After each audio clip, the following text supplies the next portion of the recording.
मेरे गुरु महेश्वर शिव को मेरा प्रणाम है। इस कालखंड के प्रथम शिव के शिष्य और हम सबों के परम आदरणीय वरेण्य गुरुभ्राता साहब श्री के चरणों में मेरा प्रणाम है। शक्ति स्वरूपा माँ नीलमानंद जी के चरणों में मेरा प्रणाम है। और पलामू जिले के हरिहरगंज नामक स्थान पे इस मैदान में उपस्थित आप सभी गुरु भाई गुरु बहन के चरणों में मेरा प्रणाम।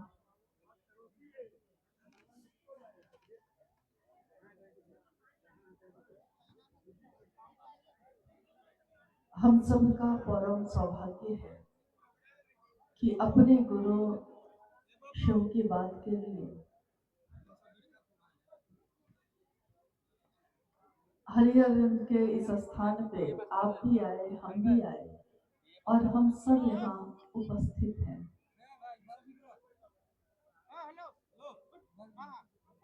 परम सौभाग्य का ये क्षण जो घटित हो रहा है, इसमें हमारे महादेव हैं, इस पल में हमारे साहब है, हमारे माँ नीलमानंद है और उनका शिव शिष्यों का परिवार है। शिव शिष्य परिवार, ये नाम जो माँ नीलमानंद जी ने दिया,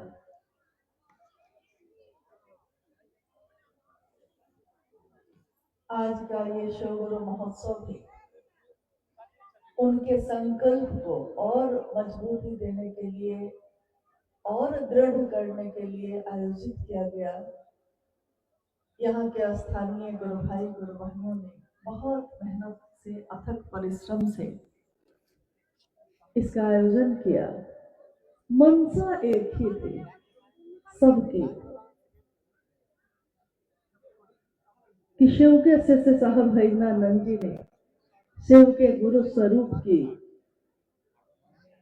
जो बात लोगों के बीच रखी, जनमानस में रखी है, उस बात को जन जन तक कैसे पहुंचाए, हर व्यक्ति तक कैसे पहुंचाए। मनसा इतनी है, नियत इतनी ही है। इस बात को पहुंचाने के लिए एक व्यक्ति अगर चलेगा तो दुनिया में अरबों लोग रहते हैं। शरीर से इस बात को पहुंचाना बहुत कठिन है, लेकिन ये वाक्य, ये संदेश जो शिव के शिष्य साहब श्री भैरवानंद जी का है, जिसमें उन्होंने कहा कि शिव मेरे और आपके गुरु हो सकते हैं, आइए भगवान शिव को अपना गुरु बनाए। इस संदेश में इतनी ताकत है जितनी शिव की इच्छा में भी है। शिव की इच्छा, शिवेच्छा बले असीम, यानी शिव की इच्छा में इतना बल है, इतना बल है कि ऐसी कितनी दुनिया बनती है, रहती है और टूट जाती है, खत्म हो जाती है, लेकिन तब भी दुनिया बनती ही रहती है, चलती ही रहती है, खत्म होती ही रहती है। अघोर अवस्था में वही शिव बैठे हैं और उनके ऊपर इन बातों का कोई प्रभाव नहीं, लेकिन गुरु के रूप में वही शिव जब हर व्यक्ति के मानसिक स्तर पे पहुंचे, मानसिक तल पे पहुंचे, तो उन्होंने उस व्यक्ति के मन प्राण में सोए उस शिव को जगा दिया, जो शिव का अंश तो है लेकिन शिव को भूल बैठा है। माँ नीलमानंद जी के बारे में आपने अभी सुना, साहब भैरवानंद जी के बारे में भी आपने अभी सुना। उनके पूरे जीवन को अगर कोई सुनाने बैठे तो वो कहता चला जाए, लेकिन बात खत्म नहीं होगी कभी भी। इस हरिहरगंज में अगर हरि कथा कही जाए तो हरि अनंत, हरि कथा अनंता। इसका अंत नहीं होगा। लेकिन तब भी कुछ घटनाओं को हम बताते हैं ताकि एक झलक मिले कि उनका जीवन कैसा था और उनके इस जीवन ने हमारे आपके जीवन को कैसा बना दिया। कभी हम भी जीवित रहे पहले भी और आज भी हैं, लेकिन उस जीवन में और आज के जीवन में जमीन आसमान का अंतर है। आज का दिन पूरे भारतवर्ष में मकर संक्रांति के रूप में मनाया जा रहा है, यानी सूर्य का उत्तरायण होना, एक राशि से दूसरे राशि में संक्रमण होना, जाना। और इस काल को अभी जो पल घटित हो रहा है, हमारे भारतीय मनीषियों ने, ऋषियों ने इस पल में बहुत ऐसे काम कहे जो शुभ होते हैं। जैसे उन्होंने कहा कि स्नान करना चाहिए नदियों में, दान करना चाहिए। इन सब बातों के पीछे मंशा क्या होती है? यही कि अपना भी हित हो और दूसरों का भी हित हो। ये काल बहुत महत्वपूर्ण माना गया। और देखिए क्या संजोग है कि आज का ये मकर संक्रांति का त्योहार जो हमारे भारत देश में मनाया जा रहा है आज, उस पल में हमारे गुरु शिव की बात हो रही है। तो हर जगह आपने समाचार में देखा होगा कि 144 साल के बाद ये मुहूर्त आया है और दोबारा फिर इतने ही वर्षों के बाद आएगा। यानी ये पल जो घटित हो रहा है, ये जरूर हम सबों का बहुत शुभ करने वाला है। हर पल जो घटित होता है महादेव की बात में, वो तो शुभ ही करता है, मेरा भी और आपका भी, जो कहता है उसका भी, जो सुनता है उसका भी। लेकिन उस पल में भी कुछ पल बड़े विशेष होते हैं, जैसे आज का ये पल है। मौसम, काल, राशि, नक्षत्र, सूर्य, ये सारी चीजें इस दुनिया के लिए हैं, लेकिन महादेव के लिए इन चीजों का भी कोई मतलब नहीं है। एकमात्र महादेव के लिए उन्होंने कहा, साहब ने, कि महादेव से जुड़ी कोई बात देखो, महादेव से दया मांगना है तो कोई काल, कोई नक्षत्र, कोई समय ढूंढने की जरूरत नहीं। जब मन हो तब मांग लो। महादेव की बात करनी है तो कोई मुहूर्त निकालने की जरूरत नहीं है, जब मन हुआ तब बात कर लो। महादेव को प्रणाम करना है नमः शिवाय से, मन ही प्रणाम करेगा, लेकिन नमः शिवाय मंत्र का सहारा लेकर भी अगर करते हैं आप, तो और सभी मंत्रों के लिए कुछ नियम है, कुछ चीजें हैं, कोई स्थिति है कि ब्रह्म मुहूर्त में बोलना होगा या शाम में बोलना होगा, संध्या काल में, अर्धरात्रि में बोलना होगा। बहुत सारे मंत्र हैं। शिव का प्राण मंत्र नमः शिवाय, इसके लिए उन्होंने कहा कि ये एक ऐसा मंत्र है जिसमें कोई भी स्थिति, कोई भी परिस्थिति हो आपकी, आप कर सकते हैं। न कोई राशि, न कोई नक्षत्र, न कोई मुहूर्त, किसी को ढूंढने की जरूरत नहीं है, जब मन हो कर सकते हैं। इसीलिए आपने देखा होगा कि तीनों सूत्रों का निर्वहन जो हम आप करते हैं, इसका पालन करते हैं, इसको अपने जीवन में उतारते हैं। इसके लिए कभी किसी के मुंह से आपने नहीं सुना होगा कि कब करना है और कब नहीं करना है। अरे जब मन हो तब कर लो। ये मामूली बात नहीं है। जो काम देखने में मामूली लगता है वो मामूली होता नहीं है। हर आदमी यहाँ जीवित है तो लगता है जीवित होना कौन सी बड़ी बात है, लेकिन जीवित होना भी अपने आप में बहुत बड़ा चमत्कार है। सांस आ रही है, सांस जा रही है, सब तो सांस लेते हैं, लेकिन सब जो सांस लेते हैं उसमें किसी की सांस आएगी नहीं तो उसकी मौत हो जाती है। यानी काम कोई हो, जीवन कुछ भी चल रहा हो, साधारण नहीं होता है। देखने की नजर अगर बदल जाए तो नजारे बदल जाते हैं। नजर बदलो तो नजारे बदल जाते हैं। सोच बदलो तो उद्देश्य बदल जाता है। कभी हमारे जीवन का उद्देश्य ये रहा कि हम चाहते रहे कि घर हो, परिवार हो, मकान हो, गाड़ी हो, खेत हो, खलिहान हो, और कभी आज देखिए हम सब चाह रहे हैं कि महादेव की बात हो। कितना अंतर है। कभी लौकिक कामनाओं के लिए थे और कभी आज महादेव की कामना मन में अंगराई लेकर खड़ी हो गई। ये कितनी बातें, कितनी घटनाएं जो जीवन में घटित हुई हैं, हमको आपको कितना कुछ समझाती हैं। साहब ने सन 1974 में शो को अपना गुरु बनाया और उस समय मां नीलम आनंद इसी पलामू जिले के मनातूगढ़ में एक पुत्र जिनका नाम अर्चित आनंद है, उनका जन्म हो चुका था और उस बच्चे के साथ वो अपने मनातूगढ़ में थी।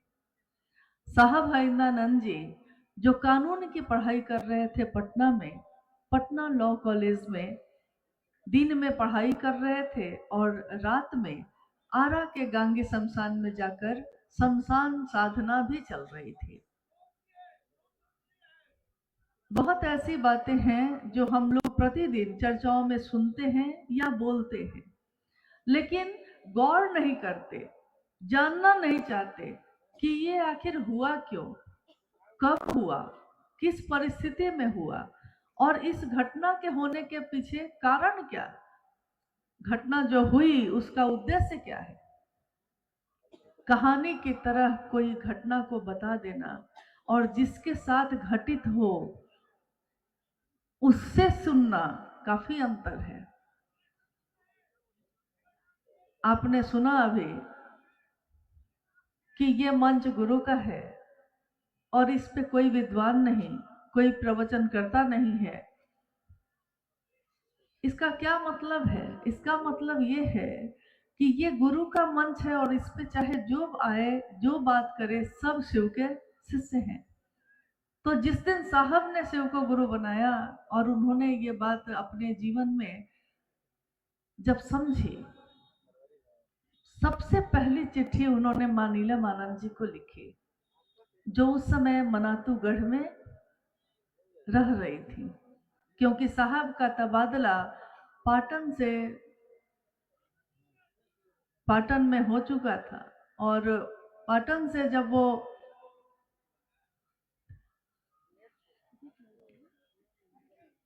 उधर इतना हल्ला क्यों हो रहा है, थोड़ा एक बार देख लीजिए और ये सामने से इसको हटा दीजिए। ये माफ कीजिएगा, लेकिन थोड़ी देर के लिए थोड़ा ध्यान चला गया, इसलिए देखिए यही बात साहब ने अपने तीनों सूत्रों में भी कहा कि अगर शिव की चर्चा करने वाले का या शिव की चर्चा सुनने वाले का मन शिव की परिधि से अगर बाहर जाएगा तो न वो बोल सकेगा, न कोई सुन सकेगा। शिव की परिधि का अर्थ होता है कि जब आपका मन महादेव के घेरे में हो, अगर महादेव के घेरे में नहीं होगा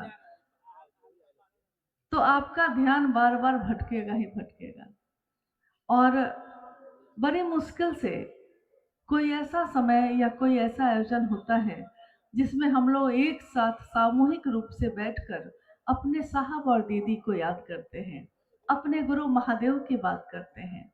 इस जीवन में, इस जगत में कितने लोग आए और कितने लोग चले गए, लेकिन दुनिया उनको याद नहीं करती। दुनिया उसको याद करती है जिसने सबके हित के लिए कुछ किया है। और जिस दिन साहब ने शिव को गुरु बनाया और चिट्ठी लिखी मां नीलम आनंद जी को, तो उन्होंने लिखा कि नीलम, मैंने शिव को अपना गुरु बना लिया है, तुम भी शिव को अपना गुरु बना लो। मां नीलम आनंद जो उस समय मनातूगढ़ में थी, उनको जब यह चिट्ठी मिली तो उनके मन को, उनके हृदय को बहुत शांति मिली। उनको लगा कि मेरे पति जो हैं उनको एक ठौर मिल गया, एक ठिकाना मिल गया। और उन्होंने भी मन ही मन उस चिट्ठी को पढ़ा और महादेव को मानसिक संप्रेषण करके गुरु बनाया। हे शिव, आप मेरे गुरु हैं, ये बोलना। और उन्होंने ये कहा। उसके बाद कितनी घटनाएं हुई। फिर साहब पाटन में आए। उनकी पहली पोस्टिंग गया के ही एक जगह पे फतेहपुर में हुई कुछ महीनों के लिए। फिर वो पाटन आए। पाटन में कल रात जब हम लोग उधर से गुजर रहे थे, वहां के गुरु भाई गुरु बहन कुछ मिले। कितनी स्मृतियां गुजर गई आंखों के सामने से। जब जब साहब के साथ सशरीर हम लोग उस रास्ते से गुजरे, तो साहब ने अपने मुख से उस समय की बातों को कहा, याद किया कि जब मैं यहाँ रह रहा था तो इसी शिव मंदिर के चारों तरफ मैंने फूलों के वृक्ष लगाए थे। और जब मैं फूल के पौधे मंगाता और वहाँ लगाता था, तो नीलम कहती थी कि कुछ फूल घर के सामने भी लग जाता, और मैं कहता कि मेरे महादेव की बगिया सुंदर और सजी रहे। उनकी बगिया सुंदर और सजी रहेगी तो हम सबकी बगिया भी सुंदर रहेगी, सुगंधित रहेगी। और उस समय की घटनाएं जो आपने पढ़ी होंगी, सुनी होंगी। आज 2025 का वर्ष शुरू हो चुका।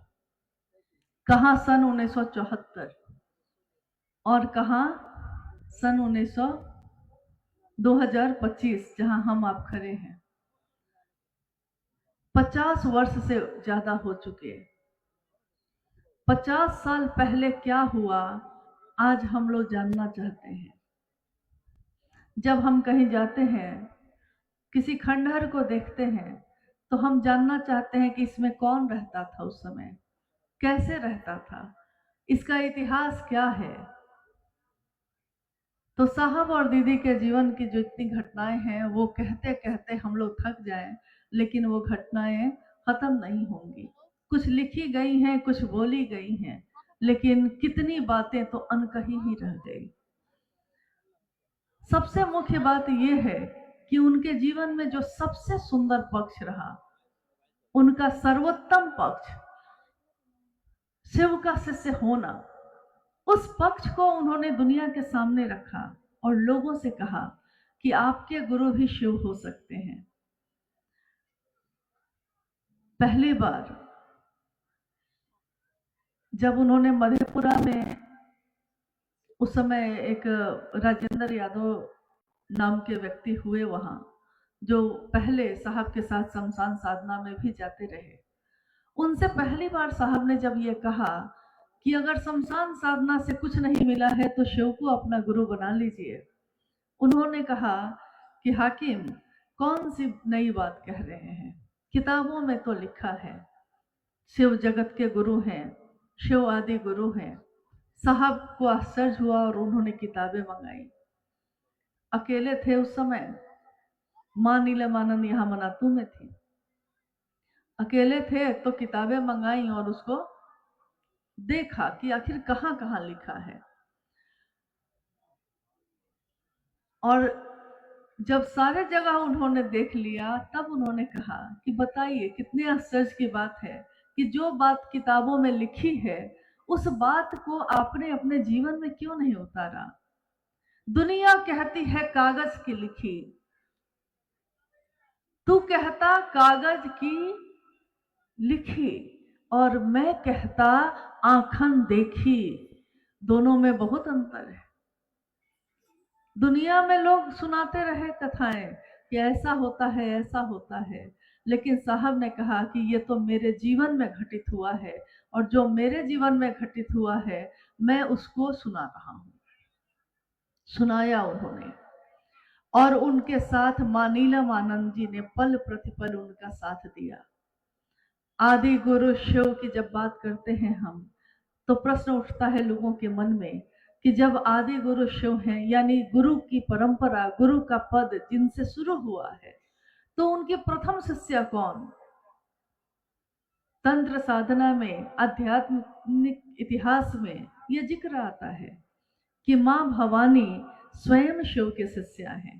प्रथम शिष्या, प्रथम गुरु शिव और प्रथम शिष्या मां भवानी स्वयं। इस कालखंड में जब शिव के शिष्य साहब हरिंद्रानंद जी ने शिव को अपना गुरु बनाया, तो पहली बात उन्होंने ये कही मां नीलमानंद जी से। शिव और शक्ति का अद्भुत सम्मिश्रण, शिव और शक्ति का ऐसा मिलन जो धरती के लोगों ने देखा है, शरीर में चलते, शरीर में बोलते। लोग कहते हैं कि महादेव जब गुरु है, जब भगवान है, सब कुछ उनसे मिल ही सकता है, तो माध्यम की क्या जरूरत। साहब ने भी तो यही कहा कि आप शिव से जुड़िए, मुझसे मिलने की जरूरत भी नहीं है। साहब ने कहा ये बात सच है, लेकिन एक जिज्ञासा मन में उठती है ये कि महादेव तो सदियों से गुरु थे, हमारे आपके क्यों नहीं हुए। महागुरु महादेव तो हजारों साल से विश्व गुरु आदि गुरु थे, लेकिन मेरे आपके गुरु क्यों नहीं हुए। अगर हम सब में इतना ज्ञान था तो हम में से किसी ने भी ये बात क्यों नहीं कही। क्यों शिव की ऊर्जा का संचारण उसी मानव मन में हुआ, उसी मानव तन में हुआ जिनको हम साहब कहते हैं। क्योंकि जो उस ऊर्जा को ग्रहण कर सकता है, ऊर्जा उसी पे तो संचरित होती है। हाँ, उसके बाद धीरे धीरे धीरे धीरे जगत के हर व्यक्ति तक पहुंची, सबके पास पहुंची, लेकिन उतरी कहाँ, आई किसके द्वारा। तो हम आज कहेंगे कि हमको उनकी क्या जरूरत। कहने वाले तो बहुत कुछ कह रहे हैं, शरीर में रहने पे और शरीर में नहीं रहने के बाद, ये दोनों चीजें हम लोगों ने इन आंखों से देखी भी और इन कानों से सुनी भी। लेकिन शिव की शिष्यता की जो पावन धारा साहब ने इस जगत में उतारी है, उस पावन धारा में चलने वाले लोग, उस मूल धारा के साथ चलने वाले लोग चलते रहेंगे, चलते रहेंगे, जगत में लोग आते रहेंगे, जाते रहेंगे, शिव की शिष्यता अनवरत चलती ही चली जाएगी। ये विश्वास सिर्फ एक मेरा नहीं, ये हर उस शिव शिष्य का है जिसने कभी भी उनकी बात को सुना है या जाना है या देखा है। क्योंकि उनकी बात पे भरोसा करना होगा। उन्होंने कभी नहीं कहा कि मैं अब जा रहा हूं, उन्होंने हमेशा ये कहा कि मेरे गुरु शिव ने ये आदेश दिया है कि जो तुम करते हो दूसरों को करने के लिए कहना, और जगत के एक एक व्यक्ति को शिव से जोड़ना मेरा काम है, मैं कर रहा हूं। जब मेरे गुरु ने आदेश दिया है जगत के लोगों को भेजना, ये काम जब खत्म हो जाएगा तभी ना मैं वापस जाऊंगा। शरीर है, उसकी एक समय अवधि है, शरीर आता है, जन्म लेता है, खत्म होता है, लेकिन अमर आत्मा है, नश्वर काया होती है, आत्मा नहीं, वो दिव्यात्मा नहीं। शिव की ऊर्जा से भरा हुआ वो मन जो हमारे आपके मन प्राण को आज आवेशित कर रहा है, शिव की सुगंध से भर रहा है, उन साहब की बातों पे चलने का प्रयास हम सब जो कर रहे हैं, जितना करेंगे जितना करेंगे कम ही होगा। कोई ये नहीं कह सकता कि साहब ने जो किया तो मैं भी कर रहा हूं, क्योंकि अगर नकल ही करनी है, शिव के शिष्य साहब हरिंद्रानंद जी के जैसा ही बनना है, तो उसके लिए बड़े अच्छे शब्द उन्होंने कहे। एक बार जब वो चर्चाओं में जाने लगे और काफी लोग आने लगे, भीड़ बढ़ती चली गई, इस बात में आकर्षण था कि महादेव को गुरु बनाया जाए, लोगों की संख्या बढ़ती चली गई, सैकड़ों, हजारों, लाखों, करोड़ों में आज शिव के शिष्य हैं। स्वाभाविक है, शिव चर्चाओं में भी बढ़ता चला गया ये। लेकिन धीरे धीरे ऐसा हुआ कि जिन लोगों के द्वारा साहब ने कहा, जिन लोगों पे विश्वास किया, कहा कि मेरे इस संदेश को दूसरों तक पहुंचाना, दूसरों तक पहुंचते पहुंचते कुछ बातें कम हो जाती, कुछ बातें बढ़ जाती। तो साहब ने कहा कि मैं कहता हूं 3, कोई उसको 2.25 कर देता है, कोई उसको 3.5 कर देता है। इसलिए व्यवस्था में उन्होंने चाहा नहीं ये, लेकिन उन्होंने तब कागज पे छपवाया। कि शिव को गुरु बनाइए। आज भी वो शिव गुरु हैं और 3 सूत्रों को उस पे लिखवाया। उसके नीचे उन्होंने अपना नाम लिखा।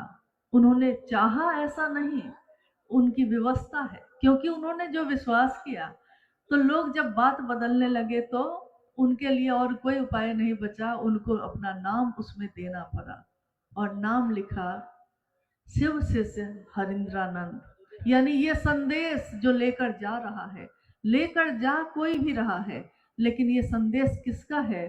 ये शिव के शिष्य साहब हरिंद्रानंद जी का है। शिष्यानुभूति जब 1990 के दशक में छपी, 1990 से लेकर आज तक वो किताब कितने लाख कॉपी उसकी छप चुकी, लोगों तक पहुंची। उसको छपने में लगा पैसा, उसको छपने में व्यवस्था लगी, लेकिन उसका मूल्य आपने सुना है, आपने खुद साहब के मुंह से सुना होगा, बाद में भी शिव चर्चाओं में सुना होगा। शिष्यानुभूति यानी उनकी अनुभूति, लेकिन जो कागज पे लिखी गई। अनुभूति तो दिल में पैदा होती है, लेकिन कागज पे लिखते लिखते वो झलक होती है, पूरी की पूरी नहीं होती। पूरी की पूरी अनुभूति जानने के लिए तो उसके मन से मिलना पड़ता है, जिसकी ये अनुभूति होती है। उस अनुभूति की एक झलक है वो शिष्य अनुभूति, जिसको लिखा साहब ने, और उसके पीछे मूल्य लिखा, आपका शिव शिष्य होना। मूल्य इतना बड़ा है कि अगर चुकाने जाइए तो चुका नहीं सकिए, लेकिन जो उन्होंने चाहा आपसे, हमसे, सबसे, कि आपका शिव शिष्य होना ही इस किताब जो लिखी गई है उसका मूल्य है।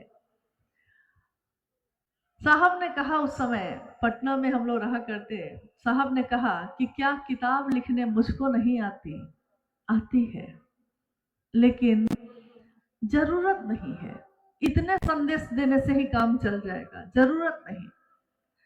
फिर उन्होंने देखा कि कुछ लोगों ने शिव चर्चाओं में किताब बेचना शुरू कर दिया।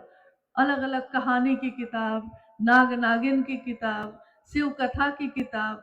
शिव चर्चाओं में फिर ये चीजें भी कहीं कहीं बिकनी शुरू हो गई। तो देखिए, आज फिर व्यवस्था, चाहा नहीं लेकिन करना पड़ा, क्योंकि अगर सही चीज लोगों के बीच नहीं दीजिएगा तो गलत चीजें बढ़ती चली जाती हैं। जैसे आपके घर में अगर गुलाब का फूल लगा हो तो आप देखते होंगे कि कभी कभी गुलाब के असली फूल में नकली बहुत तरह की शाखाएं निकल जाती हैं। तो जो माली है, जो जानता है कि पौधे की देखभाल कैसे की जाती है, तो वो आपको कहता है कि जंगली गुलाब का जो निकला हुआ है ना, जंगली गुलाब, वो असली का भी पोषण ले लेता है। यानी कि असली गुलाब ही मुरझाया सा लगने लगा है, और नकली जो है, यानी जंगल का गुलाब जो है, वो उसकी रक्षा के लिए उसको काटा जाता है, मूल गुलाब को नहीं, जो उसमें जंगल निकल गया है उसको। धान और गेहूं लगते हैं खेत में, जब जंगल हो जाते हैं तो जंगल को हटाया जाता है, धान और गेहूं को नहीं। ठीक वैसे ही शिव की शिष्यता में शिव गुरु है, और ये संदेश जो साहब का है, इस संदेश के अलावा जब जब कुछ चीजें वहां पैदा होंगी उन चीजों को हटाया जाएगा, लेकिन इन 3 सूत्रों को नहीं, क्योंकि ये मूल है, ये चीज सही जो है वही गुलाब इसी में खिला है। तो साहब ने फिर उसमें, तब उन्होंने कोरोना काल में किताब लिखी, आओ चले शिव की ओर, और तब ये पुस्तक लोगों के बीच गई। उससे 2-3 वर्ष पहले अनमिल आखर एक पुस्तक लिखी गई, जिसमें उनके जीवन की घटनाओं को, मुख्य मुख्य घटनाओं को लिखा गया, और आगे जो और बाकी है उसको भी लिखा जाएगा। किताबें अब लिखी जाएंगी, कहानियां लिखी जाएंगी, घटनाएं लिखी जाएंगी, लेकिन शिव के शिष्य के बारे में, जो शिव की शिष्यता के बारे में उन्होंने कहा कि वैसे लोग जो मेरा संदेश लेकर जाते तो हैं, मेरी कोशिश तो आज भी यही है कि मूल चीज बची रहे हमेशा, जो बची ही रहेगी महादेव से जुड़ी है तो। लेकिन इसमें चीजें जो शामिल होती हैं, उसमें ऐसा भी हुआ कि कोई साहब जैसी टोपी पहनते तो पता चलता कि अमुक जगह पे अमुक गुरु भाई ने भी वैसी टोपी पहन के ही जाना शुरू कर दिया है। साहब के गले में दिक्कत थी, इसलिए वो मंच पे पानी पीना पड़ता था उनको, क्योंकि गला सूख जाता था। लेकिन लोगों ने मंच पे पानी पीना भी शुरू कर दिया। कोई उनके जैसा कुर्ता पजामा पहनने लगे, कोई उनकी तरफ बैठने लगे। उस समय मुझको याद है कि जब ये खबर सब आनी शुरू हुई थी, तो माँ नीलम आनंद उस समय शरीर में ही थी, और उन्होंने साहब से कहा कि नहीं नहीं, इसके लिए तो समझाना होगा। और साहब ने उस दिन हॉल में शाम की चर्चा में कहा कि मेरी जैसी टोपी पहन लेगा कोई, कोई मेरे जैसा कुर्ता पजामा भी पहन लेगा, कोई मेरी तरह बैठना और चलना भी सीख लेगा, कर सकता है ऐसा। नकल ही करना है तो कर तो सकते हैं, लेकिन जो शिव के शिष्यता की आग मेरे दिल में जल रही है, वैसी नियत कहां से लाइएगा? नियत के लिए भी तो नकल करिए। अरे इन चीजों में कोई मजा नहीं है। टोपी पहनने में क्या मजा, उनकी तरफ बैठने चलने में क्या मजा? मजा तो तब है जब नियत की नकल कर लीजिए, और उससे हमारा आपका जीवन बदल सकता है, सब कुछ बदल सकता है। क्योंकि जब नियत बदलती है तो उस पे काम करने का तरीका बदल जाता है, उसके परिणाम, उसका रिजल्ट बदल जाता है। शिव की चर्चा या शिव की बात कोई भी जो साहब ने कही है, जैसा अभी थोड़ी देर पहले भाई सोमेंद्र जी ने कहा कि एक विषय है, फिर इन्होंने कहा नहीं ये विषय नहीं है, ये साहब के दिल की आवाज है, आओ चलें शिव की ओर। ये उनके दिल की आवाज है, लेकिन शब्दों में लिखा गया। आवाज तो दिल से आई थी, शब्द तो उसकी झलक है, उसकी परछाई है। इस शब्द से दर्द पैदा नहीं होता, दर्द तो इस शब्द का अर्थ समझने से होता है। नमः शिवाय मंत्र है, मंत्र से थोड़े ही महादेव के चैतन्य में हम चले जाते हैं। उस मंत्र का अर्थ जब समझ लेते हैं, नमः शिवाय मतलब शिव को प्रणाम, तब उस अर्थ को समझने के बाद वो भाव हमारे हृदय में आता है। तो जिस दिन हम ये अर्थ समझ लेते हैं कि साहब ने आओ चले शिव की ओर क्यों कहा, और आओ चले शिव की ओर ये पंक्ति बोलते समय उस समय उनके मन का भाव क्या रहा, तब हम इस शब्द का, इस वाक्य का अर्थ समझ सकेंगे, उसके भाव को समझ सकेंगे। रांची में एक संगोष्ठी चल रही थी, 400-500 लोग बैठे थे एक जगह, वहां हॉल है, एक बांग्ला स्कूल का हॉल, उसी में। आज से लगभग 6-7 साल पहले की ये घटना है, 7 साल हो ही गया। और संगोष्ठी का समापन हुआ, साहब उठ के खड़े हुए। जब वो सीढ़ी की तरफ बढ़ने लगे तो अचानक रुक गए, और लोग जो नीचे बैठे थे उन लोगों की तरफ देखते हुए उन्होंने कहा कि क्या आप लोगों को कुछ कहना है? कोई कुछ नहीं बोला, सब शांत चुप थे, कोई कुछ नहीं बोल रहा है। तो साहब ने कहा कि लेकिन मुझको बोलना है। उस आवाज में जो उस समय उन्होंने कहा कि मुझको कहना है, आओ चले शिव की ओर। उस आवाज में क्या था? क्या वो पीड़ा थी? क्या वो पुकार है? क्या ये दर्द है? ये कौन सा एहसास है? वो क्या चाहे? क्योंकि उन्होंने तो यही कहा कि मैं कहां जा रहा था, शिव की तरफ। लेकिन उस शिव के बलात् आकर्षण में जैसे एक चुंबकीय आकर्षण होता है, एक बहुत बड़ा चुंबक रखा हो और लोहे के बहुत सारे टुकड़े हों, छोटे छोटे छोटे छोटे, उस चुंबक की परिधि में सिर्फ आ जाते हैं, उसके घेरे में आ जाते हैं, तो वो चुंबक लोहे के सारे टुकड़े को अपनी तरफ खींच लेता है। देखिए आपके ठीक बगल में औरंगाबाद जिला है। साहब की बातों ने लोगों पे क्या क्या असर किया है और लोगों ने कितने अच्छे तरीके से समझा है, उसका एक उदाहरण है, एक छोटी सी घटना। 15 अगस्त 2022 का दिन था, यानी झंडोत्तोलन का दिन था। रांची में साहब उपवन में अपने बरामदे में बैठे हुए हैं और उन्होंने कहा कि आप लोग जाइए, झंडोत्तोलन करके वापस आइए, और आज मैं किसी से नहीं मिलूंगा। तो तय हो गया कि साहब आज किसी से मिलेंगे नहीं। हम लोग सारे लोग बगल में 530 एक क्वार्टर है जहाँ पे झंडोत्तोलन होता रहा है हमेशा, तो वहां चले गए। झंडोत्तोलन के लिए जब पहुंचे तो हम लोगों ने देखा कि स्थान रांची के काफी गुरु भाई गुरु बहन आ गए थे और कुछ बाहर से भी गुरु भाई गुरु बहन आ गए।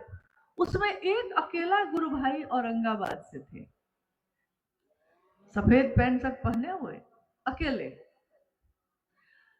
तो हम लोगों ने झंडोत्तोलन के बाद बूंदिया जलेबी बांटी और कहा कि भाई आप लोग को लौटना पड़ेगा, क्योंकि साहब ने कहा है कि आज वो किसी से नहीं मिलेंगे।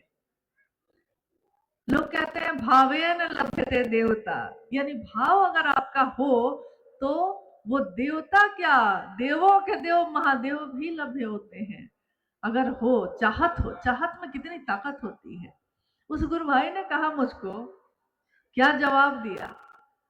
उन गुरु भाई ने मुझसे कहा कि बिना मिले तो नहीं जाएंगे। तो मैंने कहा कि भाई आपको बात समझनी पड़ेगी। अगर वो खुद कह रहे हैं कि हम आज नहीं मिलेंगे तो हम लोग कैसे जबरदस्ती कर सकते हैं? हाँ, आप कह रहे हैं तो हम फिर जाके कहेंगे, लेकिन आप लोग को भी तो, मैंने उनको समझाने के लिए कहा कि आप लोगों को भी तो पूछ के आना चाहिए था ना, पहले से समय ले लेते तो दिक्कत नहीं होती। तो आप तो कुछ दिन पहले भी आए थे। तो वो कह रहे हैं मुझको, आओ चले शिव की ओर, जो पुस्तक है उसकी एक पंक्ति है, उन्होंने मुझको वो पंक्ति सुनाई उस समय और कहा, तो पंक्ति क्या थी कि साहब ने लिखा है कि शिव के बलात् आकर्षण में,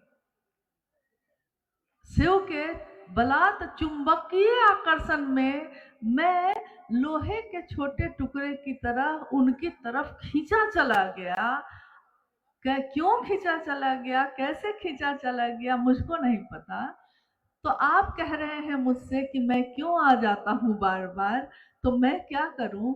साहब से पूछिए जो उपवन में बैठे हैं कि वो अपने चुंबकीय आकर्षण में क्यों मुझको बार बार खींचते हैं। मैं नहीं आना चाहता, लेकिन वो ऐसा खींचते हैं कि मैं पहुंच जाता हूं। देखिए, कौन कहता है कि साहब की लिखी बातों को लोगों ने नहीं समझा? साफ है, दिल से पढ़ा है जिसने भी उसने समझा है, दिमाग से पढ़ा है तो समझना मुश्किल है। ये बातें दिल की, दिल से ही समझी जाती हैं, दिमाग से नहीं। आइए हम लोग कुछ जिज्ञासाओं पे बात करते हैं। हालांकि मौसम बहुत अनुकूल है, अच्छा है, महादेव की असीम दया है, और लोग महाकुंभ में गए हुए हैं प्रयागराज में स्नान करने, और शिव के सिर से अपने मन प्राण को ही इस महाकुंभ में नहा रहे हैं। तो इससे सुंदर स्नान और इससे सुंदर परिणाम हमारे जीवन में और क्या हो सकता है। आइए हम लोग कुछ जिज्ञासाओं पे भी बात करते हैं।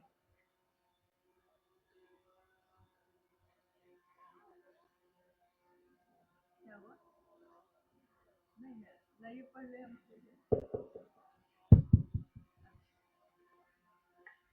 जिज्ञासा है, साहब श्री लिखते हैं कि शिव भाव के शिखर की तलहटी में संपूर्ण संकीर्णताएं तिरोहित हो जाती हैं, लेकिन कई वर्ष हो गए शिव को गुरु बनाए और अभी तक संकीर्णता खत्म नहीं हो रही है, क्या करें?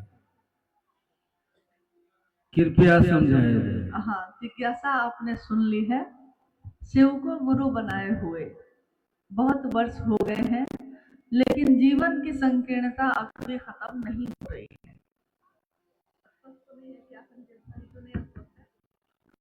संकीर्णता में क्या,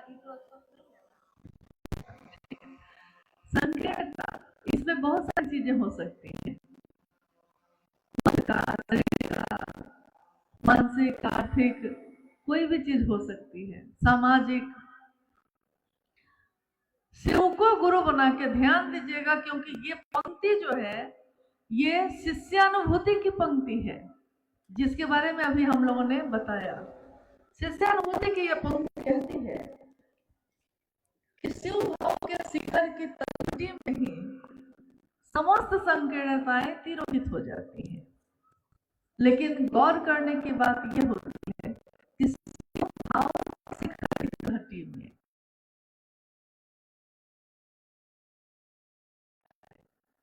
लेकिन शिव का लक्ष्य बनाकर मेरी मंजिल क्यों है, शिव हमको किसका जिसका है, ये थर्मामीटर है, इसी से नापा जा सकता है। ये लक्ष्य, ये उद्देश्य, ये नियत जिसकी जिसकी है कि महादेव मेरे हो जाए, और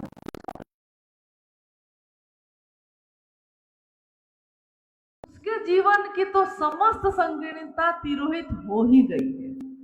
हाँ, लक्ष्य अगर कुछ और है, शिव के अलावा कोई और लक्ष्य है, जैसे हम लोग महादेव को गुरु बनाते हैं, किसी ने कहा है इसलिए बना लेते हैं, लेकिन हमारे जीवन में दुख है, कष्ट है, परेशानी है, बेचैनी है, किसी को संतान नहीं, किसी को नौकरी नहीं, किसी के शरीर में कोई बीमारी है, कोई मानसिक रूप से परेशान है, कोई आर्थिक रूप से परेशान है, तो कोई परेशानी और दुख में है, और किसी ने कहा उससे कि शिव को गुरु बना लीजिए तो आपकी ये परेशानी दूर हो जाएगी।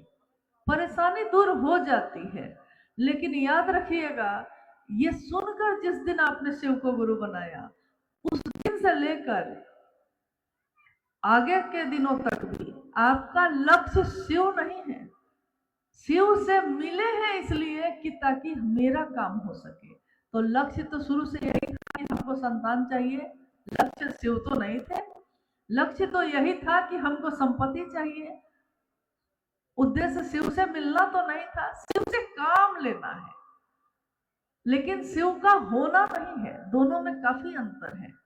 शिव का काम, ये तीनों सूत्र जो साहब ने कहा करने के लिए, उन्होंने कहा कि तीनों सूत्र शिव को कृतज्ञता ज्ञापित करने का सर्वोत्तम पक्ष है, सर्वोत्तम तरीका है।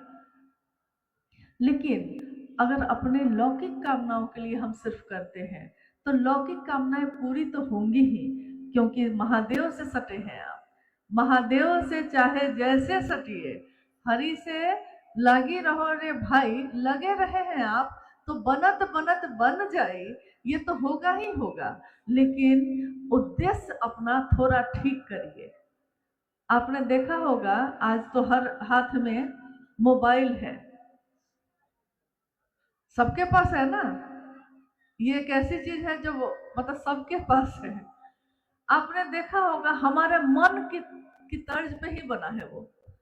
मन जैसा तो नहीं बन पाया, जिसने मशीन बनाई है, मशीन तो मशीन ही रहेगी, लेकिन मन से प्रेरणा लेकर ही बनाई गई है वो। तो आप गौर करिएगा कि अगर उस मोबाइल फोन में आप कोई चीज, कहते हैं ना गूगल पे देख लेते हैं, गूगल पे देखते हैं, लोग देखते हैं, जिसको लिखने नहीं आता या टाइप करने नहीं आता तो उसमें आप बोल के खोजते हैं, सर्च करते हैं। जैसे उसमें माइक जो है दबा के आप कहते हैं शिव चर्चा, तो शिव चर्चा में जैसे ही कहते हैं आप, तो आप देखते होंगे कि उसमें बहुत सारी चीज आ जाती है।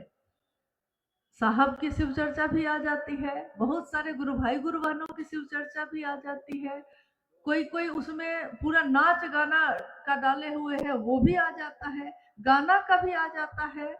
यानी आपने खोजा है शिव चर्चा, लेकिन आ गई है कितनी चीज, आपके पास बहुत सारे विकल्प है। आप देखना क्या चाहते हैं, आप आगे इस एक कदम के बाद दूसरा कदम आपका कहां जाने वाला है, ये तो आपके हाथ में वो फोन है। मन तो आपके पास है ना, तो आपके हाथ में वो फोन है, और आप उस पे अब कहते हैं कि साहब की शिव चर्चा तो आ जाता है, जितना भी साहब की चर्चा उस पे है फिर वो आ जाता है आपके सामने। तो जैसे ही आपके सामने वो आता है तो बाकी सारी चीजें धीरे धीरे सब की सब हट जाती है। होता है कि नहीं ऐसा? बोलिए, होता है कि नहीं ऐसा? यानी जैसे ही आपने शिव की चर्चा की तो बहुत सारी चीजें आई, लेकिन आपने उसमें खोजा कि शिव की चर्चा में बहुत चीजें हैं, लेकिन हमको बहुत चीजों में नहीं जाना है। हमको क्या क्या में जाना है? हमको जाना है कि साहब ने शिव की चर्चा में क्या कहा है, हमको वो सुनना है।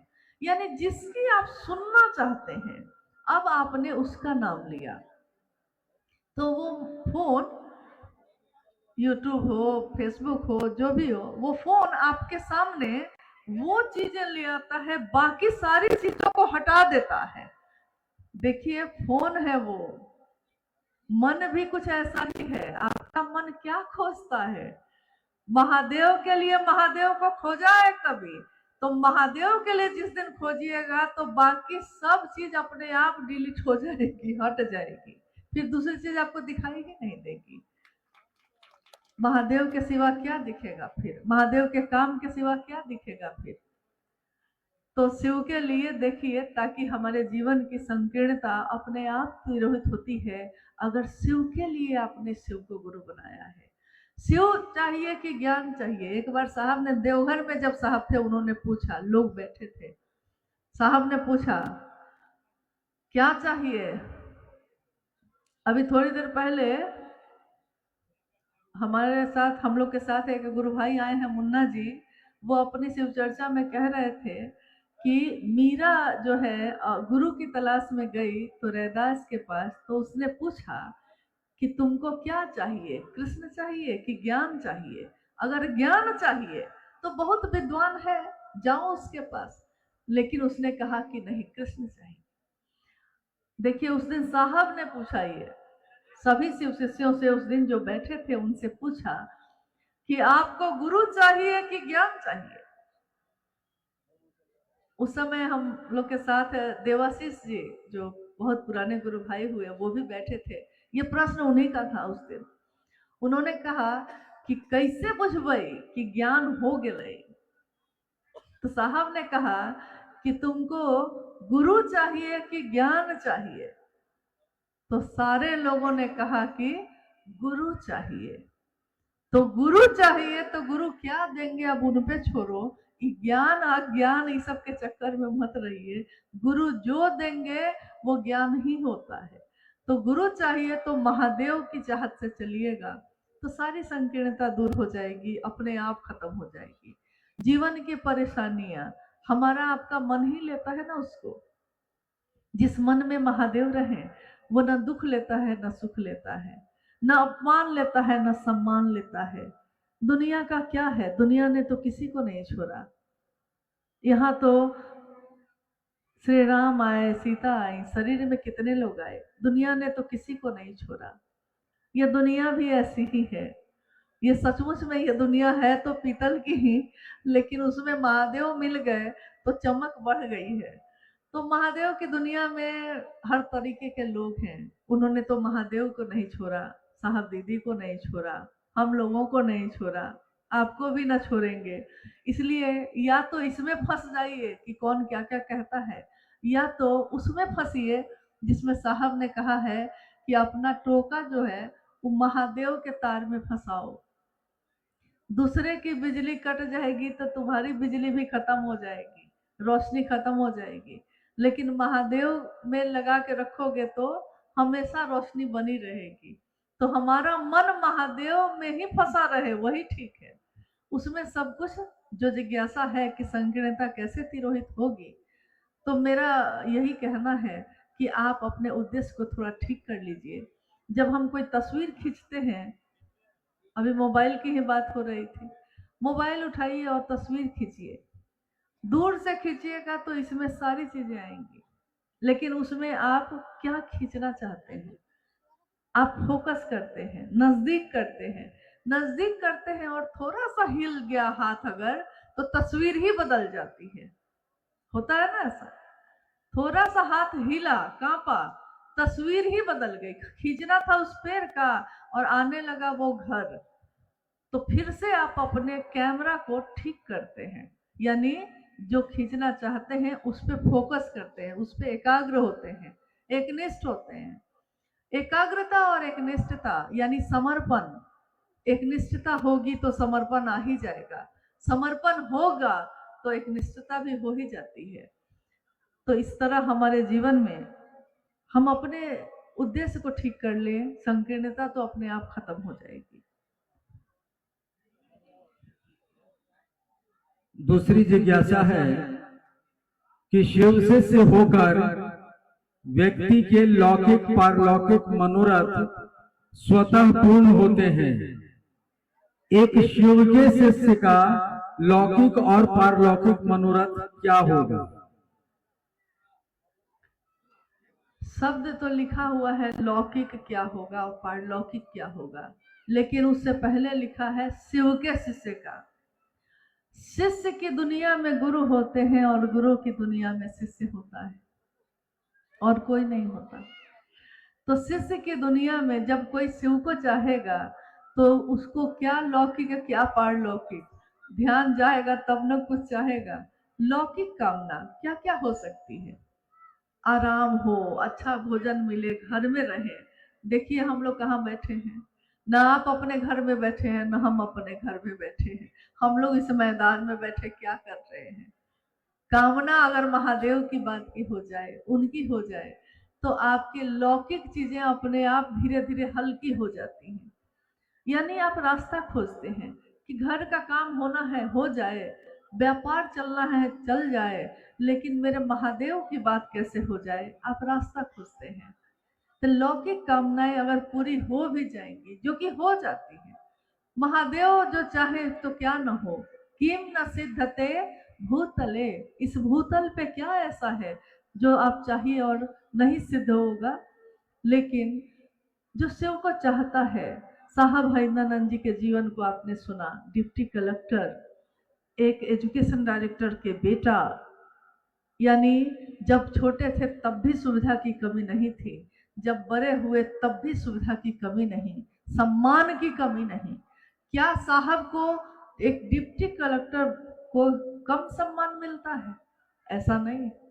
लेकिन अपने जीवन में उन्होंने 10 बजे से 6 बजे तक ऑफिस का काम किया। उससे पहले महादेव की बात की, उसके बाद भी महादेव की ही बात की। वो चाहते तो अपने घर में अपने बच्चों के साथ पिकनिक मनाने जाते, लेकिन उनकी ये चाहत ही नहीं रही। जो शिव को चाहता है उसके लिए अब वो चीजें भारी हो जाती हैं। हमारी आपकी अनुभूति है कि कोई कहता है कि पार्टी में चलिएगा तो लगता है कि पता नहीं क्या पूछ रहा है, और अगर कहीं लग गया कि जाना पड़ जाएगा तो 10 तरह के बहाने बनाते हैं कि नहीं जाना पड़े, क्योंकि लगता है कि कितने पागल लोग हैं, अपना समय बर्बाद कर रहे हैं। देखिए दृष्टि बदल गई, सोच बदल गई, तो कितनी चीजें बदल गई। पिकनिक मनाना गलत नहीं है, लेकिन ऐसा भारी हुआ है महादेव का भाव, शिव का भाव, गुरु का भाव इतना भारी हो गया कि जगत की सारी चीजें हल्की हो गई। जो आपके पास है आप आज उसको भी भोगने के लिए अपने घर में नहीं बैठते। जो आपके पास है, टीवी लगा है, टीवी देखने का समय नहीं है, ऑन ही नहीं होता है, लगा हुआ है, यानी भोग तो है, भोगा नहीं, भोग की इच्छा ही खत्म हो गई।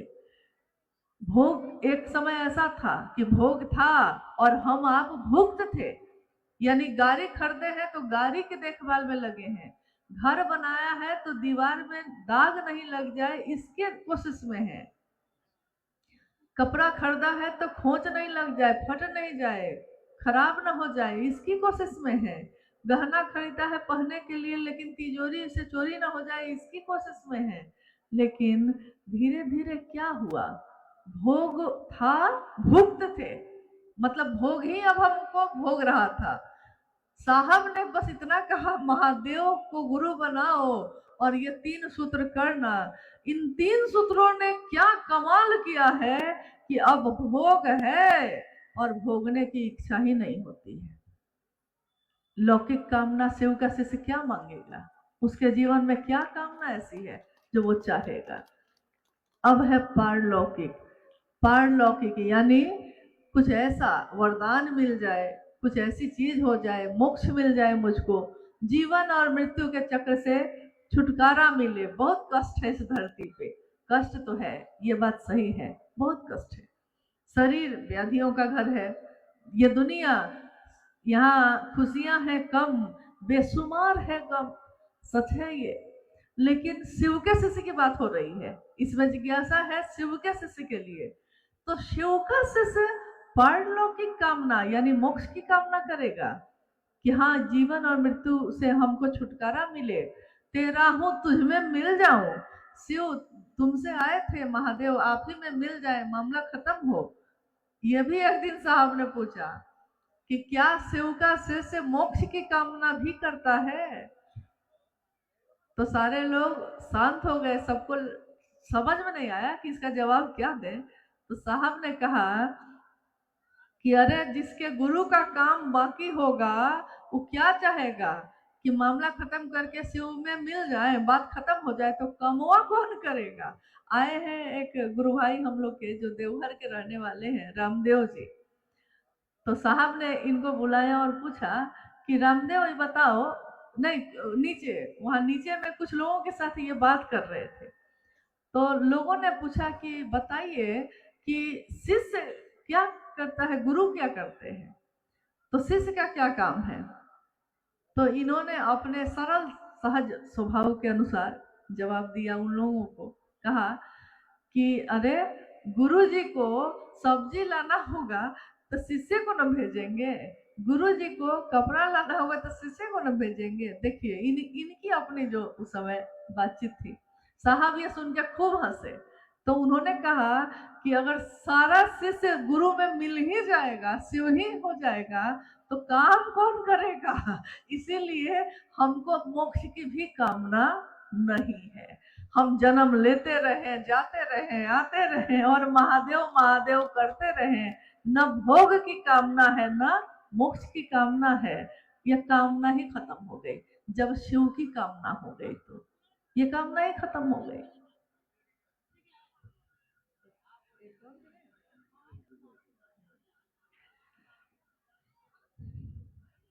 एक अंतिम जिज्ञासा है, नमः शिवाय जप करने नहीं आ रहा है, कैसे जप करें कि परिणाम मिल जाए, बताया जाए। एक जिज्ञासा और है इसमें इनकी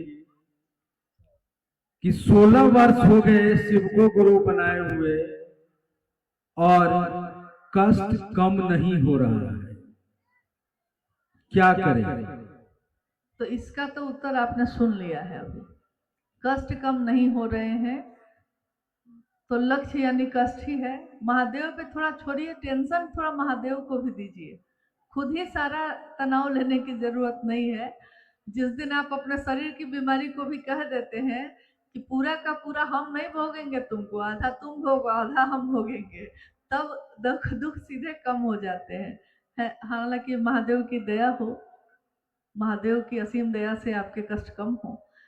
अब है जिज्ञासा ये कि नमः शिवाय से नमन कैसे करें? नमः शिवाय से नमन करने की बात है। हालांकि शिव शिष्यता में नमन एक प्रक्रिया है, एक ऐसी प्रक्रिया जो दूर क्षितिज तक जाती है। ये साहब के वाक्य है। उन्होंने कहा कि शिव को नमन करना एक लंबी यात्रा है, एक लंबी सड़क है जो दूर तक जाती है। सरल शब्दों में समझिए कि तीनों सूत्रों में नमन का जो सूत्र है वो तीसरा सूत्र है। लेकिन ये सूत्र जब बना तो साहब ने जब शिव को गुरु बनाया था 1974 में, उसके अगले ही साल यानी 1975 में मुजफ्फरपुर के तुर्की नामक स्थान पे अपने पिता के क्वार्टर में साहब बैठे हैं। पिता उनके वहीं पे टीचर ट्रेनिंग कॉलेज जो है उसके प्रिंसिपल थे उस समय। अहाते में साहब बैठे हैं आम के पेड़ के नीचे और शांत माहौल में कहीं कुछ भी नहीं है और एक हवा का झोंका आया है। हवा का झोंका आया तो नमः उसके साथ सांस पे चढ़ा और उतरा तो सिवाय उतर गया।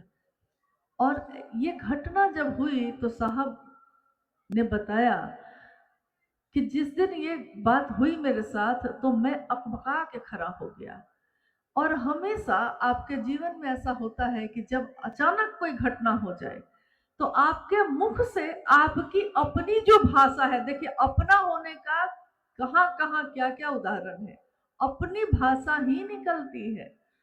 तो उन्होंने कहा कि एक भारत का रहने वाला इंग्लैंड चला गया और इंग्लैंड जब रहने लगा तो हर बात इंग्लिश में बोले, हर बात अंग्रेजी में बोले।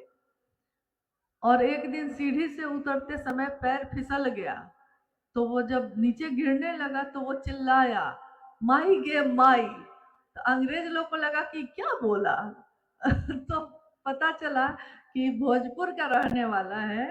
हाँ, तो ऊपर से हम कितना भी बदल लें लेकिन अंदर से वही निकलता है। जब कोई कष्ट हो, जब कोई अकबका जाए, कोई घटना अचानक हो जाए, सदमा लग जाए। तो साहब ने कहा कि जब मेरे साथ ये घटना उस समय हुई तो मेरे मुंह से, वो लॉ कॉलेज पटना में कानून की पढ़ाई करते थे उस समय, लेकिन उनके मुख से निकला, अरे रे रे एकरे तक खोजत रहनी। उनकी माँ जो आंगन में थी उन्होंने पूछा कि बउआ का भुलाइल रहे जे मिल गई। इन्होंने कहा कमरे की चाबी इनके हाथ में थी, छूट के नीचे गिर गई हड़बड़ाहट में जो खड़े हुए। तो इन्होंने कहा कि चाबी भुलाइल रहे, मिल गई। साहब ने कहा कि माँ को तो मैंने कह दिया कि चाबी, यानी उन्होंने समझा। देखिए यहाँ भी साहब ने क्या कहा लेकिन उनकी माँ ने क्या समझा। उन्होंने समझा कि कमरा की चाबी, लेकिन साहब ने क्या कहा, चाबी भुलाइल रहे, मिल गई। शिव को गुरु तो बना लिया था लेकिन उस गुरु से ज्ञान कैसे आएगा और हम उससे जुड़ेंगे कैसे, ये नहीं आता था उनको, ये नहीं पता चल पा रहा था। और उस दिन हवा के झोंके के साथ साविधि, विधि के साथ, यानी सांस पे चढ़ाना है और उतारना है, ये विधि है। नमः शिवाय पे बात हो रही है, ये विधि है शिव के पंचाक्षर मंत्र नमः शिवाय को करने का। यानी सांस पे नमः चढ़ेगा, सांस अंदर गई तो शिव को प्रणाम, और शिवाय, शिव को प्रणाम जो तरीका है वो सांसों के माध्यम से उस दिन हुआ। और जब 3 सूत्रों का निरूपण साहब ने किया तो तीसरे सूत्र पे नमन को रखा, क्योंकि उन्होंने अपने जीवन की घटनाओं को निचोड़ करके और तब इन 3 सूत्रों का निरूपण किया कि ये आपकी मदद करते हैं महादेव तक जाने में, मदद करते हैं, लेकिन मंजिल नहीं है, मदद करते हैं, आप मंजिल तक पहुंचिए। तो अभी चूंकि जिज्ञासा है नमः शिवाय पे, तो नमः शिवाय मंत्र एक ऐसा मंत्र है जो हमारे भारतवर्ष में प्राचीन समय से माला करने की विधि भी रही है। यानी 108 की माला पे नमन करने का तरीका, वो रुद्राक्ष की माला भी हो सकती है, वो कमल गट्टे की माला भी होती है, कोई तुलसी की माला पे करता है। जिसका जो इष्ट है, जिसका जो आराध्य है, उससे जुड़े हुई चीज पे करता है। शिव के लिए हमेशा से रुद्राक्ष की माला का ही प्रयोग होता आया है, क्योंकि ये माना भी गया है कि इसके बारे में कहा गया है कि रुद्र के अक्ष से, यानी शिव के आंसुओं से पैदा हुआ ये वृक्ष है, इसलिए उसका नाम एक है रुद्राक्ष, शिव के आंसू इसका अर्थ होता है। तो एक ये प्रक्रिया जो है प्राचीन समय से है, सारे लोग हमारे पूर्वज, उनके पूर्वज भी माला पे नमन करते रहे हैं। अजप जप भी प्राचीन समय से रहा है, लेकिन उस पे नमः चढ़ा के सिवाय उतारना, ये अजपा जप जो शिव के शिष्यों के लिए साहब ने कहा है, ये विधि आज तक कभी नहीं थी। आपने सुना है प्राचीन ग्रंथों में लिखा है कि शिव गुरु है, ज्ञान मिच्छेद तू शंकरात्, ज्ञान देने के कारण तू शंकर है, संभवे गुरुवे नमः, हे शंभो तुम गुरु हो, तुमको प्रणाम है। तुम त्रिभुवन गुरु वेद बखाना, तुम तीनों लोगों के, तीनों भवनों के तुम गुरु हो, ये भी है उसमें। लेकिन ये भी है कि शिव के कुछ शिष्य पहले भी हुए, यानी जिक्र दोनों है। गुरु भी पहले से पता है कि शिव है, और कुछ शिष्य भी हुए उनके, ये भी ग्रंथ बताते हैं। लेकिन क्या आज तक किसी ग्रंथ में कहीं भी किसी ने ये पढ़ा है या लिखा है किसी ने कि कैसे बना जाता है? ये तरीका नहीं लिखा है। गुरु है, शिष्य भी हुए, लेकिन गुरु शिव को बनाने के लिए तरीका क्या होता है, ये तरीका, ये प्रक्रिया, ये कहीं नहीं लिखा है। यानी मंजिल तो थी, पात्र भी है जगत के लोग, लेकिन रास्ता ही नहीं है। मंजिल है वहां, आदमी भी यहाँ है, यानी शिष्य हो सकता है कोई, लेकिन ये शिष्य गुरु तक जाएगा कैसे, इसका कोई तरीका किसी ग्रंथ, किसी शास्त्र, किसी किताब में नहीं लिखा है। ये पहली बार इस कालखंड में साहब श्री हरिंद्रानंद जी ने इस तरीके को भी, जो आज तक गोपनीय रहा लोगों के लिए, इस मंत्र को भी, इस तरीके को भी सबके लिए किया, सबको दिया। महादेव गुरु हैं और हर व्यक्ति उनका शिष्य हो सकता है। उसी शिव को प्रणाम करने की विधा है ये। तो उन्होंने कहा शिव के शिष्यों के लिए सर्वोत्तम विधि है अजपा जप विधि, शिव के शिष्यों के लिए। अब है कि वो शिव का शिष्य जगत में भी रहता है, तो लौकिक कष्ट अगर ज्यादा हो जाते हैं, तो अभी मन बहुत जुड़ा नहीं है महादेव से, तो लौकिक कष्ट जब बढ़ जाते हैं तो वो कहता है महादेव से भी कुछ नहीं मिला, छोड़ो, महादेव को भी छोड़ देते हैं। तो थोड़ा तो उसके कष्ट को कम करना होगा महादेव को। इसके लिए उन्होंने कहा कि 24 घंटे में, यानी एक दिवा काल में 24 घंटे में एक बार 108 की माला पे नमः शिवाय से मंत्रानुक्रम से, यानी मंत्र के अनुक्रम, एक दाना पे नमः शिवाय मन में शिव को प्रणाम करने का भाव, फिर अगला दाना, फिर अगला दाना, यानी मंत्र अनुक्रम से एक के बाद एक। इसका सांसों से कोई लेना देना नहीं है, क्योंकि कभी कभी कुछ लोग ऐसा भी किए कि मंत्र जो जपे ना, तो माला पे एक दाना और सांस पे चढ़ाए, और साहब ने कहा कि अगर दनवा टूट गया तब क्या होगा, सांस तो अंदर रह जाएगी। तो खैर एक दाना आगे बढ़ाया तो सांस पे चढ़ा लिया। तो साहब ने कहा कि भाई दो नाव पे एक साथ सवारी नहीं की जाती है, यानी दोनों के तरीके अलग अलग हैं। माला पे नमन करने का तरीका अलग है, अजपा जप यानी सांसों पे करने का तरीका अलग है।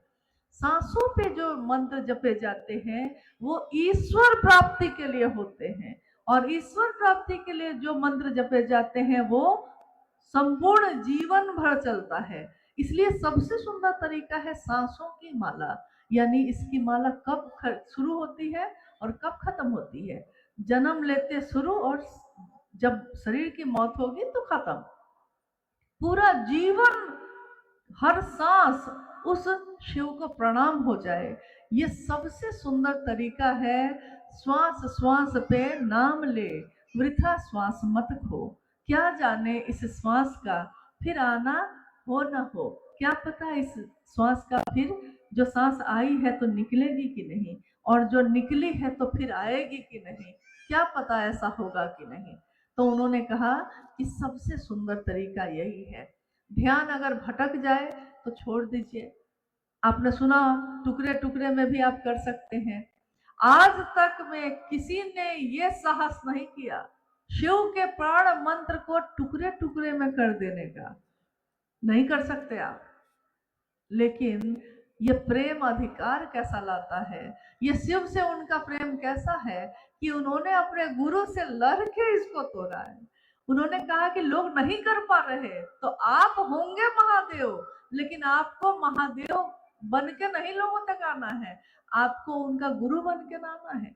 गुरु अपने शिष्य के जो उसका मानसिक स्तर है, जो वो समझ सकता है, उस स्तर पे आकर और तब ज्ञान देने की जिम्मेदारी वहन करनी पड़ती है। इसलिए अजपा जप सबसे सुंदर विधि है। नमः शिवाय पे आप कर सकते हैं। जिज्ञासा यही थी ना, कैसे कर सकते हैं ये जिज्ञासा थी ना। हाँ, तो माला का जो है नमन करने का वो, और अजपा जप करने का है वो, ये दोनों तरीका ये है। लेकिन शिव के शिष्यों के लिए सर्वोत्तम तरीका है अजपा जप। शिष्यानुभूति अगर आप पढ़ेंगे या आपने पढ़ा होगा तो उसमें ये लिखा है। लेकिन अगर 24 घंटे में एक माला भी आप कर ले तो ज़्यादा बेहतर है। हुआ ये कुछ ऐसा कि जब लोग आने लगे उस समय साहब से मिलने, तो जो आते सो कहते साहब से कि नमन नहीं हो रहा है हमसे, ध्यान भटक जाता है। तो साहब कहते हैं कि अरे थोड़ा ध्यान में लाओ, महादेव का जो ध्यान आता है वही ध्यान करके करो। नहीं हो रहा है, नमन नहीं हो रहा है। तो उस समय हम लोग अमरकंटक जाने वाले थे, उससे कुछ दिन पहले उपवन में। तो साहब ने कहा कि टुकड़े टुकड़े में करो। तो पहले हुआ कि टुकड़े टुकड़े में करो ना, 5 मिनट, 2 मिनट, 11 मिनट, जितनी देर आपका, 11 बार, जितनी बार आपसे हो सके उतना ही करिए। धीरे धीरे लोगों के बीच ये बात फैल गई कि हाँ साहब ने कहा है टुकड़े टुकड़े में भी कर सकते हैं। तो लोगों ने माला पे करना छोड़ दिया। यानी आराम जब मिलने लगता है तो हम चाहते हैं कि और आराम मिले। तो एक माला करना भारी लग रहा था, साहब ने तो कह ही दिया कि माला पे कर लो। माला नहीं हो रहा है तो सांस पे कर लो, सांस में भी भटक जा रहे हैं तो टुकड़े टुकड़े में कर लो। आराम मिलता चला गया, मिलता चला गया। फिर उसके बाद जो लोग आए तो उन लोगों ने साहब से कहा कि साहब टुकड़े टुकड़े में भी नहीं होता है। तब साहब बिगड़ गए। उन्होंने कहा कि विद्यार्थी को ना ज्यादा छूट देना ठीक नहीं है, इसीलिए 24 घंटा में एक माला भी करनी पड़ेगी और टुकड़े टुकड़े में नमः शिवाय सांस पे भी करना पड़ेगा। चलो अब दोनों करो, बहुत आराम हो गया। तो उसके बाद से फिर से हम लोग करने लगे। देखिए, प्रणाम करना भी महादेव को हमारा मन ही करता है। मन जिस रंग में रंगाता है उसी रंग का हो जाता है। जाते तो हैं हम लोग बहुत दूसरी दूसरी बात सुन के, सोच के, यही आते समय पता नहीं आपके मन में उस समय क्या क्या रहा होगा, मेरे मन में क्या क्या रहा होगा। लेकिन जब सामूहिक एक जगह होती है तो सभी शिव शिष्यों का रंग जो है, महादेव का जो रंग है उनके मन पे ऐसे चढ़ता है कि कहते हैं कि लाली देखन में गई। मैं तो लाली को देखने गई थी, लाली देखन में गई, मैं भी हो गई लाल। लाली मेरे लाल की, यानी जिसको मैं प्रेम करूं, जो मेरे गुरु हैं, लाली मेरे लाल की, जित देखो तित लाल। हर जगह वही दिखाई देता है जो मेरे मन में है।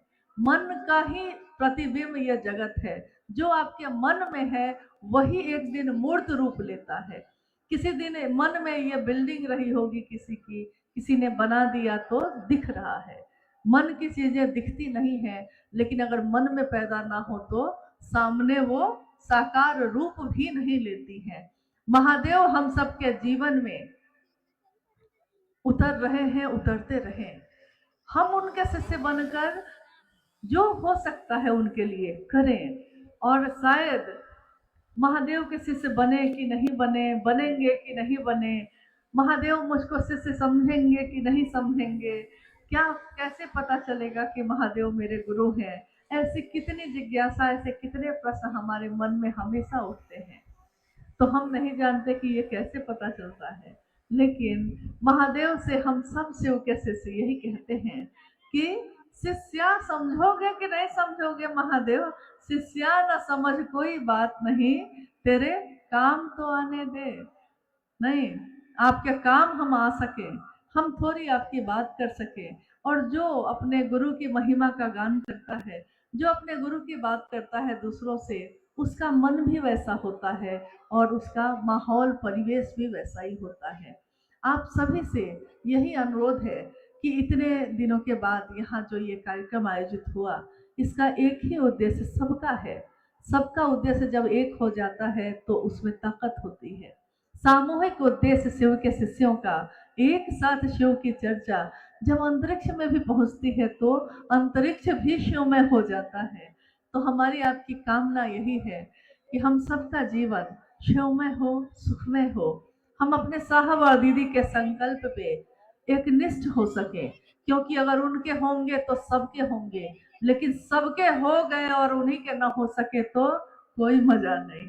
इसलिए होना है तो उनका होइए जिन्होंने शिव तक पहुंचने का रास्ता बनाया है, किसी और ने नहीं बनाया था। हमारे जीवन में बहुत भैया है, बहुत दीदी है, सबको प्रणाम है, सबका धन्यवाद है। जिसने व्यथा दिया उसका भी धन्यवाद है, जिसने प्रेम और सम्मान दिया उसका भी धन्यवाद है। लेकिन ये धन्यवाद करते करते हम लोग कहीं महादेव को न भूल जाएं। तो न अपनी मंजिल को भूलना है, न उस रास्ते को, और जिसने उस रास्ते को बनाया है साहब और दीदी ने, तो न उनको भूलना है। सदैव ये स्मरण रहे सभी शिव शिष्यों को कि ये पावन सलीला है, अंदर अंदर ही बह रही है सबके हृदय में। वो शिव की दया की अतल गहराइयों में संपूर्ण प्रवाह के साथ समाहित होती ही रहे।